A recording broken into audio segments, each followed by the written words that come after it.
ಸಾರ್ವಜನಿಕ ತೊಂದರೆ ಆಗ್ತದೆ, ಸಂಚಾರ ಆಗೋದಿಲ್ಲ. ಬೇಗ ಬನ್ನಿ.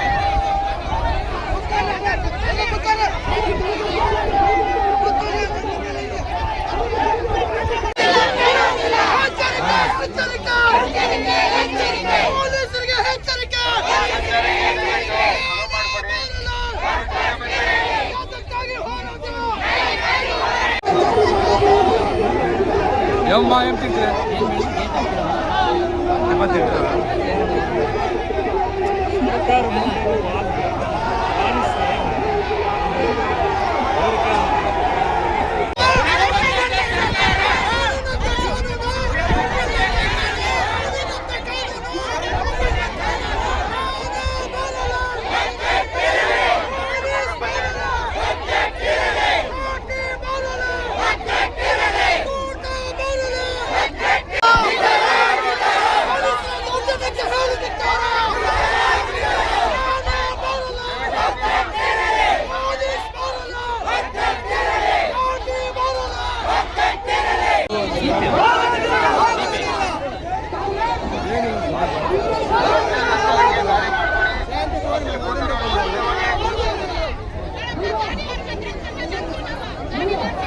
ದಯವಿಟ್ಟು ಎಲ್ಲ ನೀವು ಕೇಳೋರು ಪಾಪ ಬರ್ಬೇಡಿ.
ಸಾಂಕೇತಿಕವಾಗಿ ನಿನ್ನೆ ಅಂದುಕೊಂಡು ಇವತ್ತು ಸಾಂಕೇತಿಕವಾಗಿ ಸರಳ ಜನಸಂಖ್ಯೆಯಲ್ಲಿ ನಾವು ಸೇರಿ ದಲಿತ ಸಂಘಟನೆಗಳು ಪ್ರತಿಭಟನೆ ಮಾಡ್ತಾ ಇದ್ವಿ.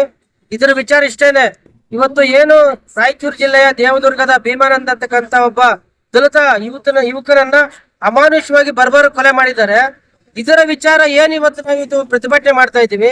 ಇವತ್ತು ಸರ್ಕಾರಗಳು, ನಮ್ಮ ನಾಳುವ ಸರ್ಕಾರಗಳು ಹೇಳ್ತಾರೆ ನಾವು ದಲಿತರ ಪರ, ಹಿಂದುಳಿದವರ ಪರ, ಅಲ್ಪಸಂಖ್ಯಾತರ ಪರ ಅಂತ ಹೇಳ್ತಕ್ಕಂತ ಇವತ್ತು ಸರ್ಕಾರ ಬಂದಿರ್ತಕ್ಕಂಥ ಮೆಜಾರಿಟಿ ಬಂದಿರ್ತಕ್ಕಂಥ ಸರ್ಕಾರ ಇವತ್ತು ನಮ್ಮನ್ನ ಬಲಿಪೋಷಿ ಮಾಡ್ತಾ ಇದೆ. ಇವತ್ತು ಒಬ್ಬ ದಲಿತ ಹುಡುಗ ನೋಡಿ, ನೀವೆಲ್ಲ ನೀವು ನಿಮ್ಮ ಮುಖಾಂತರ ನಮ್ಗೆ ಇಲ್ಲಿ ಸಮಾಜಕ್ಕೆ ಗೊತ್ತಾಗ್ತಾ ಇದೆ. ಒಬ್ಬ ಹುಡುಗ ಏನಾದ್ರು ವಾಚ್ ಕಟ್ಟಿವ್ರಂದ್ರೆ ಅವನ್ನ ಬಹಿಷ್ಕಾರ ಹಾಕ್ತಾರೆ. ಒಬ್ಬ ಮನೆ ಕಟ್ಟಿದಾರೆ ಅಂದ್ರೆ ಅವನ್ನ ಎತ್ಕೊಂಡೋಗಿ ಮನೆ ಧ್ವಂಸ ಮಾಡ್ತಾರೆ. ಇವತ್ತು ಒಳ್ಳೆ ಬಟ್ಟೆಗಳಾಗ್ಬಾರ್ದು, ಒಳ್ಳೆ ಎಜುಕೇಶನ್ ಮಾಡಬಾರ್ದು ಅಂತೇಳಿ ಇವತ್ತು ಜಾತಿ ವ್ಯವಸ್ಥೆ ಇದೆ, ಇದನ್ನ ಮೊದಲು ತೊಲಗಬೇಕು. ಇವತ್ತು ಬಾಬಾ ಸಾಹೇಬ್ ಕೊಟ್ಟಿರ್ತಕ್ಕಂತ ಸಂವಿಧಾನ ಇವತ್ತು ಎಲ್ಲಿ ಜಾರಿ ಆಗ್ತಾ ಇದೆ ಅಂತಕ್ಕಂತ ಒಂದು ಪ್ರಶ್ನೆ ನಮ್ಮಲ್ಲಿ ಮೂಡ್ತಾ ಇದೆ.